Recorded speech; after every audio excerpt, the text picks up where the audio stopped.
Bonjour et bienvenue dans cette étude de l'Évangile du jour, ce midi, où nous allons explorer un thème qui nous touche profondément. Avant de continuer notre journée, prenons un moment pour nous arrêter et réfléchir sur notre vie spirituelle.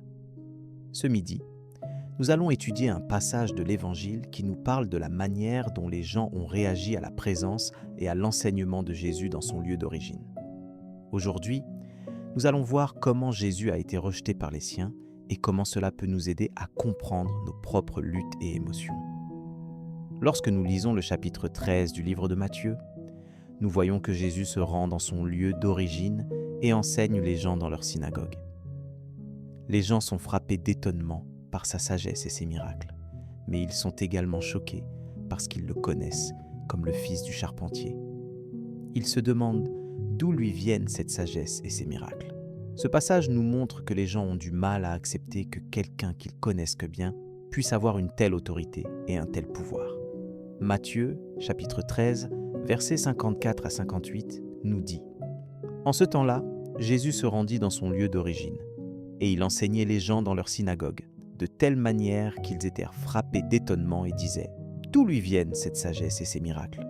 N'est-il pas le fils du charpentier?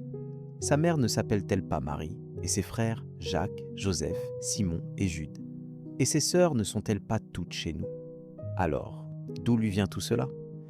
Et ils étaient profondément choqués à son sujet. Jésus leur dit « Un prophète n'est méprisé que dans son pays et dans sa propre maison. » Et il ne fit pas beaucoup de miracles à cet endroit-là, à cause de leur manque de foi. Ce passage nous parle d'une lutte humaine précise, qui a la difficulté d'accepter que quelqu'un que nous connaissons bien puisse avoir une autorité et un pouvoir que nous ne comprenons pas. Cela peut être une émotion difficile à gérer, car nous nous sentons souvent dépassés par les circonstances. Mais la parole de Dieu nous apporte des réponses et des réconforts face à cette émotion. Dans le livre de Marc, chapitre 6, verset 4, Jésus dit « Un prophète n'est pas sans honneur, si ce n'est dans sa patrie, parmi ses parents et dans sa maison. » Cela nous montre que Jésus a connu cette même émotion et qu'il nous apporte une compréhension et une compassion profonde. La parole de Dieu nous dit également que nous devons avoir foi et confiance en Dieu, même lorsque nous ne comprenons pas les circonstances. Dans le livre de Jean, chapitre 20, verset 29, Jésus dit « Heureux ceux qui n'ont pas vu et qui ont cru. » Cela nous montre que la foi est une choix que nous devons faire, même lorsque nous ne voyons pas les choses clairement. Nous devons choisir de faire confiance à Dieu et de lui donner notre vie, même lorsque les choses sont difficiles. Mais comment pouvons-nous mettre cela en place dans notre vie quotidienne? Comment pouvons-nous choisir de faire confiance à Dieu et de lui donner notre vie, même lorsque les choses sont difficiles? La réponse est dans la prière et la méditation de la parole de Dieu.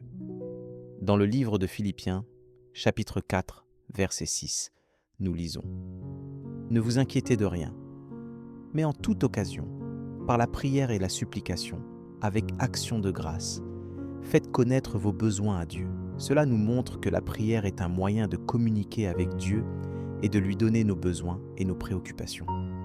Maintenant, je voudrais prendre un moment pour prier avec toi. Déposons nos préoccupations et nos besoins aux pieds de Dieu et demandons-lui de nous donner la foi et la confiance dont nous avons besoin pour affronter les défis de la vie. Seigneur, nous venons devant toi avec nos cœurs ouverts et nos esprits réceptifs. Nous te remercions pour ta parole, qui nous apporte des réponses et des réconforts face à nos émotions et à nos luttes.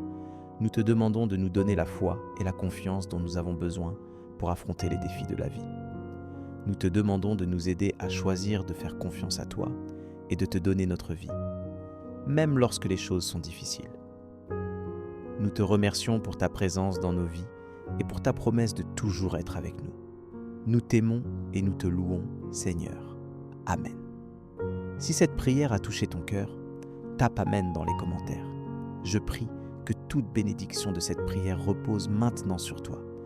Si tu as besoin d'une prière particulière, n'hésite pas à nous le dire dans les commentaires. Nous serons honorés de prier pour toi.